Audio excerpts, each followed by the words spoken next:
Welcome to After Collapse, the overview series of the key concepts. My name is Max Borders, and we're going to get into it right now. So I open the book with a kind of question. What is society like? In other words, what is the most appropriate language to use when discussing the socioeconomy? Now, what I argue in the book is that the machine metaphor predominates, but the machine metaphor manages to lie. That is to say, it's a mendacious metaphor. And it doesn't mean that people do it on purpose. It doesn't mean that people are trying to lie. It just means that it bundles into it a false way of thinking when we speak about the economy as being like a machine. And let's see why. We can start off by imagining in the 1960s, and in fact, 1960, I believe it was, John F. Kennedy at a Texas university. He is giving us an impassioned speech about putting a man on the moon. And this was really it's sort of stuck in the minds of everyone at the time and persists to this day, that by virtue of largesse and technocratic means, you can bring about some pro-social result. And of course, with technocracy, it's about, administratively ordering society through technocratic means, or through even a way of thinking that looks at society through certain kind of causal mechanisms. So bear with me a moment and remember mission control. Mission control was a bunch of Brahmins and smart people stuffed in a room at NASA, right? Which is a bureaucracy. And they were able, through lots of resources and lots of really good minds, to actually pull it off, to put a man on the moon. In fact, they did it many times. And so what we came to think, I believe, through the Apollo missions and their relative successes, although there were lots of failures that you don't often remember, is that through dint of largesse and power, you can bring about some pro-social result. And in fact, you might, with the socioeconomy, then dial the rheostats or the switches in such a way to move money around in the appropriate ways to do the right thing, to fix, run, or otherwise build the economy. So this is really, putting the notion of technocracy in our heads in a very deep way. But it also has limits, this way of thinking, and we need to be aware of that. The reason this is limited is that the economy is not a machine at all, and it is not, as machines are, linear and deterministic in terms of their cause and effect. Economies are complex systems, and we'll talk about that in just a moment. But the phenomena in an economy or society, for that matter, is not knowable by a single mind. So, in thinking that a small group of Brahmins can architect, build, run, fix the economy in a certain kind of way to bring about a good result is a misbegotten way of thinking. And it depends to a very great degree on this machine metaphor. So why not the socioeconomy? Why and how did the socioeconomy come to be thought of as something that could be fashioned in some way as a machine is? James C. Scott, the Yale political science professor, has a really interesting assessment of this in his book, Seeing Like a State. He calls it high modernism. And this is around the turn of the 20th century. The intellectual elite and the bureaucratic elites began to think that they could make society in a rather utopian image.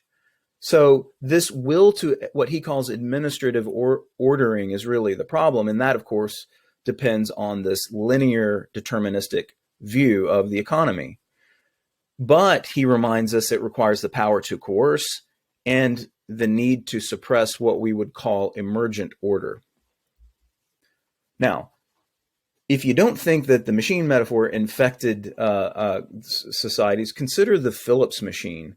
In 1950, by the way, the same year that Friedrich Hayek, who's known for his idea of emergent order, left the London School of Economics, we get this fantastic machine, which is known as the Phillips machine. And the Phillips machine was a working model intended to model the British economy at the time, strangely enough.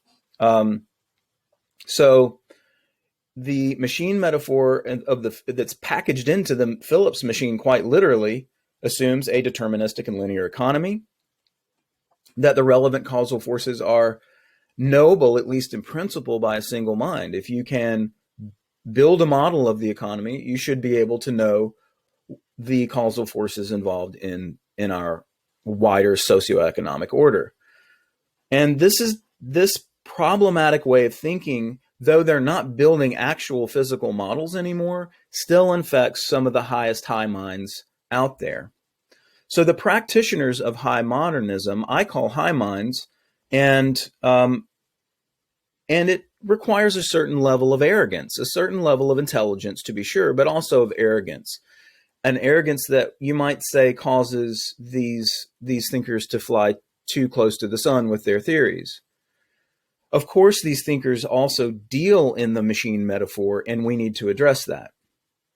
Now, one of my favorite high minds, whose name is Paul Krugman, actually denies that that he or his friends uses these metaphors. And in fact, he writes of Michael Rothschild's really great book, Bionomics.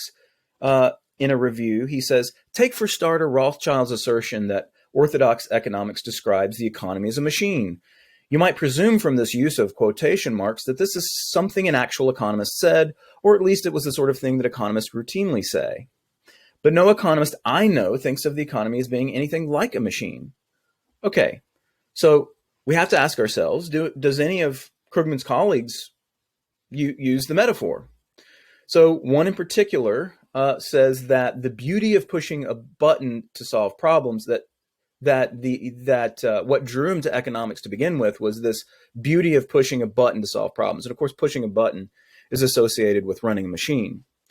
From the pages of The Guardian, another said, the riches to rags story is an example for Obama, who was the president at the time, of how not to, quote, run an economy. And running an economy is something that you do. Running a machine is something that you do with a machine. It's subtle, but let's try something else. This same person has said, I've tried to bring a little bit of what Keynes did into the modern world. Okay. And of course, Keynes, we all know, was the big proponent of priming the pump. If ever there were a machine metaphor, it's priming the pump. Okay. So does Krugman know anyone who actually uses the machine metaphor?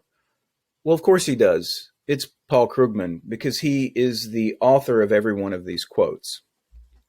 So the first thing that we want to do to illustrate precisely why the machine metaphor gets it wrong is to discuss the nature of the language. Running, fixing, building, the economy is overheating. All of this really involves some deterministic machine idea.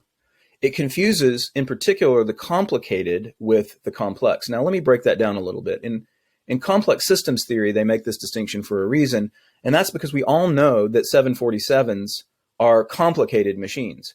But according to complexity theorists, they're not complex machines, in that a complicated machine is in principle knowable by a single mind.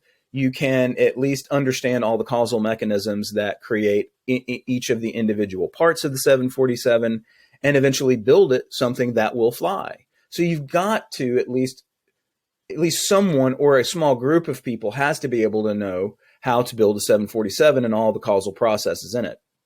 But emergent complexity is something altogether different. And it's really, you might understand some of the dynamics from afar, but it's almost impossible, if not impossible, for a single mind to be able to describe or otherwise build a complex system. You might be able to build protocols for complex systems to emerge, and that might require some sort of design, but otherwise the system itself, impossible. So these economists and social theorists tend to use hydraulic models or metaphors for complex reality. And that depends on this notion of knowledge as being centralized or housed in some way, like mission control. And of course, attempts to fix, run, and otherwise build an economy to some pro-social result ends up creating more problems, because a complex system is pretty immune to the intercession of visible hands. Now, what is the best metaphor if it is not the machine metaphor? You'll have to wait till our next video.